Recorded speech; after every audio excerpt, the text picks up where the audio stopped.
When we think about a cyber attack on a power plant or a water system, we tend to picture some shadowy hacker hunched over a keyboard. But what if the real threat isn't the attacker at all? What if the biggest vulnerability is actually a systemic failure, a quiet, creeping neglect that's been building for decades, leaving us all dangerously exposed? Let's dive into why this might be the biggest threat of all. This quote, it just nails it. It gets right to the heart of the whole issue. See, this isn't just a story about fancy code or sophisticated malware. Nope. It's a story about budget cycles, messed up incentives, and political choices. And getting this is so important because if we're only focused on the hackers, we're totally missing the real, fixable problem right here at home. To really get a feel for the stakes here, let's just imagine this scenario. It's hypothetical, yeah, but it's based on an assessment from our source material that feels chillingly plausible. Okay, so picture this. It's late February 2026. Something happens on the world stage, and suddenly, a wave of cyber attacks starts hitting essential services across the country. The power grid flickers, water treatment plants start reporting weird problems, and hospital networks just go down. But here's the real kicker. This wasn't a surprise. The weaknesses these attacks used weren't new. They were well-known, documented problems that have been piling up for 20 years. And that just begs the question, right? The one huge question at the center of all this. If the experts, the government agencies, the operators themselves, if they all knew about these problems for years, why was so little done? Why were the doors left wide open when everyone knew the threat was out there? Well, the answer, according to our source, isn't about how skilled the bad guys are. It's about looking in the mirror at a failure of our own governance and economics. To really get it, we first need to understand the tech that's at the heart of everything. We're talking about industrial control systems, or ICS. Think of them as the digital brains running our actual physical world. Now, they were built for one thing, reliability. But they were built in an isolated, pre-internet world. I mean, think about it. The systems running parts of our power grid today were designed 20, even 30 years ago. Back then, connecting them to the internet was a crazy idea. Security wasn't even on the radar. It just wasn't a thing. And right there, you've got this huge clash. This structural problem where doing the wrong thing for national security can feel like the smart thing for your annual budget. It's a trap our source calls the cycle of deferral. And this slide just lays out the problem perfectly. On one side, you've got the political and budget cycle. It runs on a super short timeline, maybe 2 to 4 years. It's all about rewarding immediate savings and pushing risk off into the future. But on the other side, you have the hardware and threat cycle, which plays out over decades as equipment gets old and threats just quietly build up. The two are completely out of sync. So put yourself in the shoes of an operator. If you put off that multi-million-dollar system upgrade, you save a ton of money this year. You look like a hero to your boss. The risk of a breach, that feels abstract, far away, so you delay, and then your successor inherits that same old system and faces the exact same decision, and the can just gets kicked down the road year after year while the vulnerability gets bigger and bigger.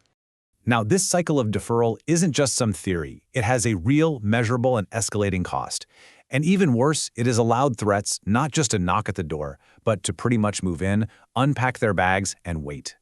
Take a look at this number. According to a 2024 analysis, $5.56 million is the average cost of a single data breach in the industrial sector. Let that sink in. That's the price tag for just one failure in one facility.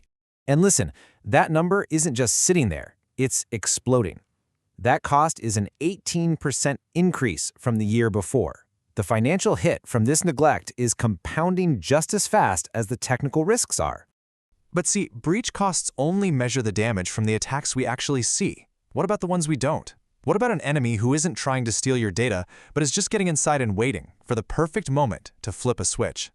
And that brings us to a really nasty player known as Volt Typhoon.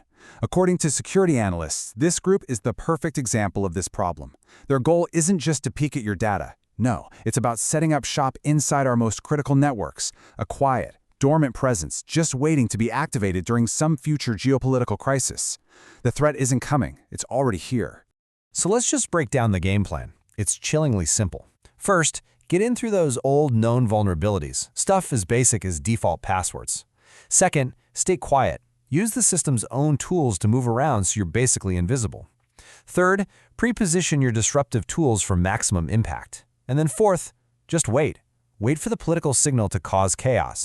Now, what's really mind-boggling is that the doors Volt, Typhoon, and others are just walking through are often unlocked because of really basic failures.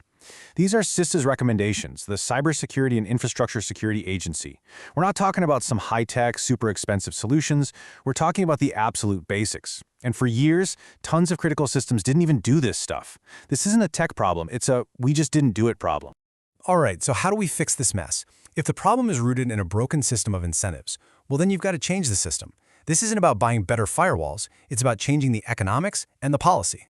Let's just say it again because it's so important. The system is set up to reward a company for saving a buck today, even if it means we all pay the price tomorrow. The benefit of not spending money is immediate and private, while the cost is way off in the future and spread across all of us. So how do we flip that? So here are two big ideas on the table from our source. First, stop with the voluntary guidelines and create mandatory, legally enforceable security standards. No more suggestions. These are the rules. And second, and this is the big one, reform liability. Make the companies that build and operate these insecure systems financially responsible when they fail. And here's why that matters so much. Right now, it's often cheaper to just accept the risk of a breach than to actually pay to fix the problem. Liability reform completely flips that script. All of a sudden, that potential future cost lands right on this year's balance sheet. The rational, smart financial decision is no longer to kick the can down the road, but to actually fix the problem. So that really brings us to the bottom line, the final, sobering choice we have to make. The path we're on now is one of reaction, of basically waiting for disaster to force us to act. But there is another way. Remember that scenario from the beginning? Our source points out that those 2026 attacks were disruptive, sure, but they weren't a full-blown catastrophe. Services were interrupted, not destroyed. And that outcome wasn't because our defenses were so great. It was because the adversary chose not to go all the way. We're essentially counting on our adversaries to pull their punches. Next time, they might not make that choice. And that leaves us with the ultimate question. We know the risks, we know what to do. The failure is political. So are we going to find the political will to change the incentives and truly secure our infrastructure before a catastrophe happens? Or are we just going to wait until it's too late?